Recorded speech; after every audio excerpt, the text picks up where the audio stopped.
on Jordan, because most people don't know exactly where Jordan is at. People think it's in Europe, people think it's, it's actually in the Middle East. And so, find out how to use this thing here. You can point it at the computer. There we go. So Jordan is right here. There goes Israel. Saudi Arabia, Syria, and Iran. I'm sorry, Iraq is right there too. It's known as being a pretty westernized country. It has friendly relations to the U.S., somewhat like the Switzerland of the Middle East. So there we go. It has a population of about 6 million people. The language is Arabic, but the business language of the entire country generally is English. So if you can imagine here, it's easy for us, because we speak English, and our business language is English. So for them, they have to learn a whole new language when it comes to the business world. But this is known only by those who are in the middle and upper classes. So those people who are poor have no chance of entering into the business world.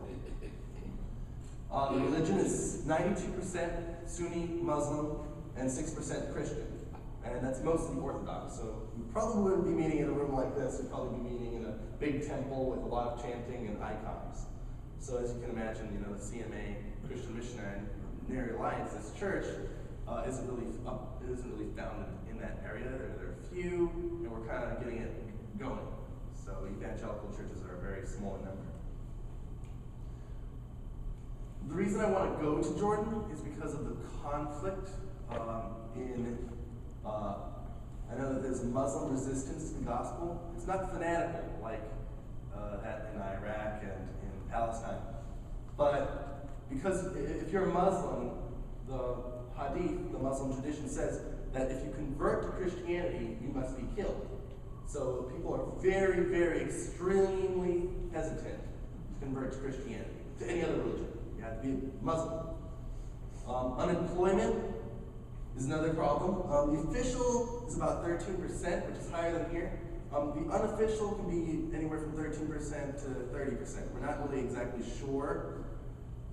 I know that there's a lot of gender inequality. So a lot of men can get jobs, but women can't get jobs.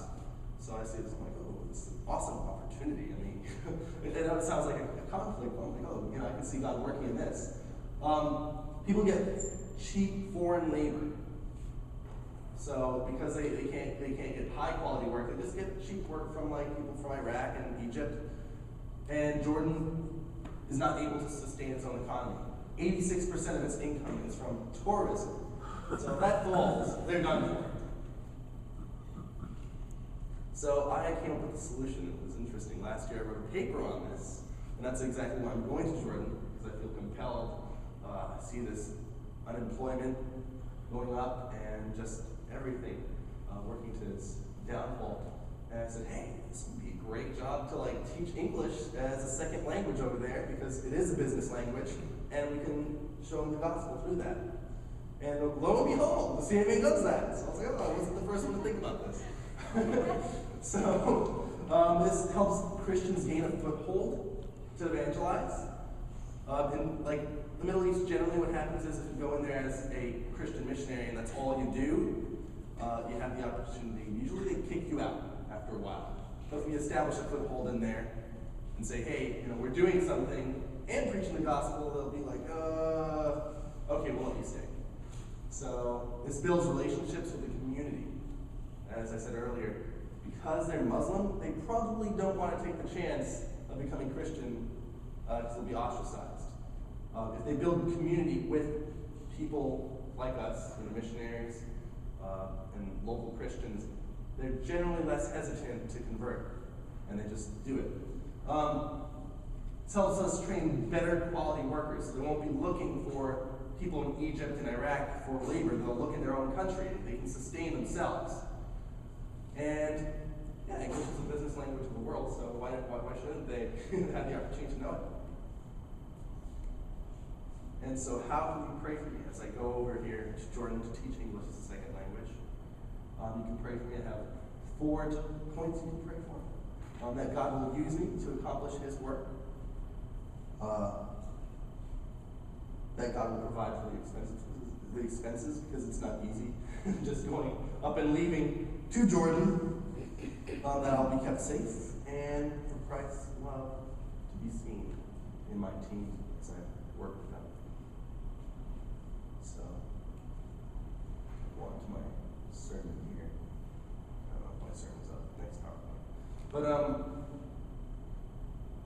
I'll be talking today about strength in weakness. What qualifies me to go over to Jordan? And I really struggled with this. I'm from Texas. My country is far from here. Their own country. I come here and I'm like, oh no, here goes, this allergy season coming again, all these trees. I don't know who planted them here, but I'm definitely far away from home. Sometimes I get people from, just people in the church in general asking, what makes you a good candidate to be a missionary? And I just say, well, generally my weaknesses. That always sparks interest. People generally don't say, well, my weaknesses make me qualified. So today I'm going to speak on this passage in 2 Corinthians 12, 7 through 8. First, I'm going to open us in prayer.